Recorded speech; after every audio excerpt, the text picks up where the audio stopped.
15 साखर कारखान्यांना जप्तीच्या साखर आयुक्तालयाची नोटीस। सोलापूर जिल्ह्यातल्या 10, अहिल्यानगर आणि साताऱ्यातली प्रत्येकी 2 तर छत्रपती संभाजीनगरमधील 1 कारखान्याचा यामध्ये समावेश।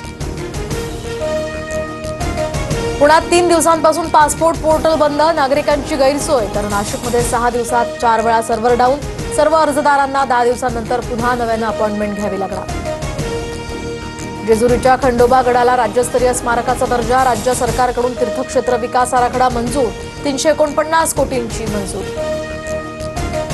नाशिकमध्ये निवृत्त मुख्याध्यापकाकडून पत्नीची गळा दाबून हत्या। पत्नीच्या हत्येनंतर पतीची गळफास घेत आत्महत्या। पत्नीला स्वर्गलोकी पाठवलं, आता तिच्यासोबत जातोय, चिठ्ठीत उल्लेख। लातूरच्या रोहिणा गावातील पत्र्याच्या शेडमधील कारखान्यावर डीआरआयच्या पथकाकडून छापा। 11 किलो ड्रग्ज यातनं जप्त, 5 आरोपींना अटक।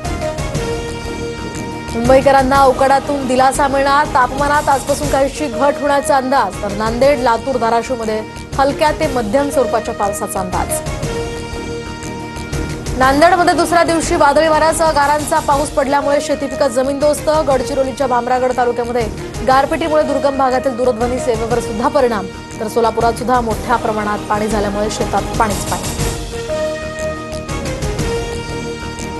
आयपीएलमध्ये गुजरातचा राजस्थानवर 58 धावांनी दणदणीत विजय। तर साई सुदर्शनची दमदार खेळी।